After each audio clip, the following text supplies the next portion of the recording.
Alright guys, how's everyone doing today?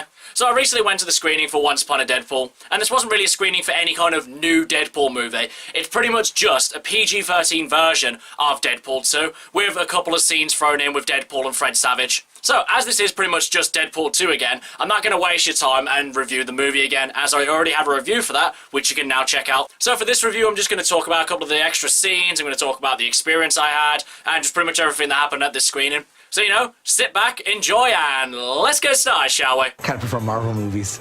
We are Marvel.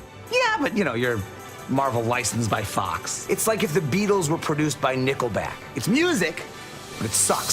Once Upon a Deadpool. So, in Once Upon a Deadpool, Deadpool has kidnapped Fred Savage, and he's basically tied him down to a bed, and he's reading him a PG-13 version of Deadpool 2. He basically starts by laying down the rules of a PG-13 movie, and then he just proceeds to tell the story of Deadpool 2, with some swear words removed and a couple of bit of the gore taken out. Well, actually, pretty much all the gore and all the swearing in the movie, except for the occasional S-bombs, which at the start he says they're only allowed 2, but I swear they must have gone up to 12, maybe 15 of them. So I don't think that was a hard rule, I think that was kind of a bit of a wiggle room kind of rule.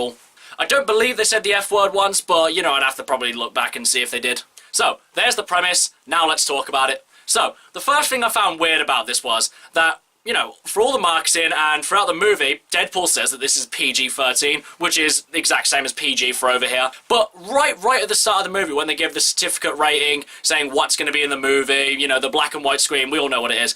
It says that this is a 15 rated screening, so I was just kind of thinking, what's the point of marketing this as PG-13 when it says on the actual certificate that it's 15? I don't know, I just thought that was a bit odd. But you know, the actual scenes between Deadpool and Fred Savage were actually pretty funny, though I would say that a lot of them were given away in the marketing leading up to this screening.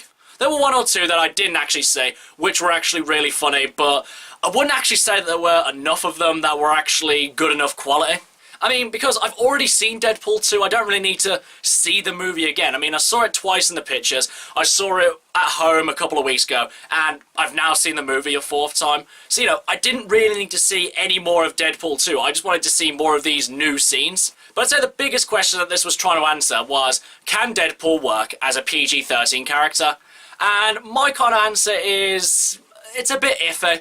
I mean, the problem with this particular version, you know, with Deadpool 2, is that the movie is made as an R-rated movie. I mean, when you're cutting out the gore, bullet wounds, blood, swear words, all that kind of stuff, eventually it just becomes a bit disjointed, and it just kind of makes you feel like you've actually missed something more than they're actually just removing something for the sake of making it a PG-13 version.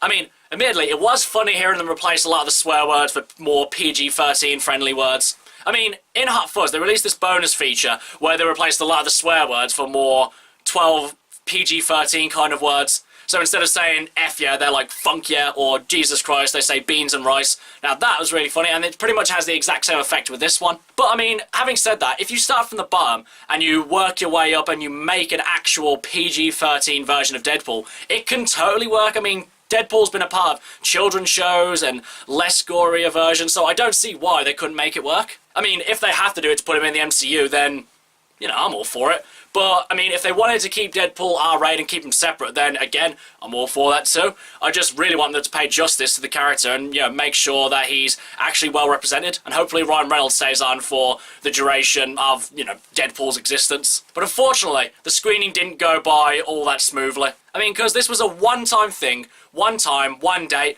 You think, you know, you're pretty safe there. But throughout near enough the whole movie, it just kept jittering, and I mean, I was hoping that someone would stand up and go tell the staff, but, I mean, no one did it. I mean, I could have done it, but I didn't really want to miss a chance of actually missing any of these scenes. I mean, it wouldn't have been so bad had it happened on the Deadpool 2 scenes, but it was also happening on the Once Upon a Deadpool scenes, so it was completely ruining my immersion in the movie. But the biggest question I need to answer is, was this worth going to see?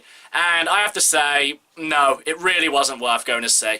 I mean, most of the best scenes I'd already seen in the marketing leading up to it, and all the other ones in it weren't really all that funny either. I mean, if they probably had a bit more and made it a bit more prevalent, then it would have actually probably been better. But unfortunately, it just wasn't worth travelling up there to see this version of Deadpool. So, because this was a one-time screening, I can't say whether or not you guys should go and see it.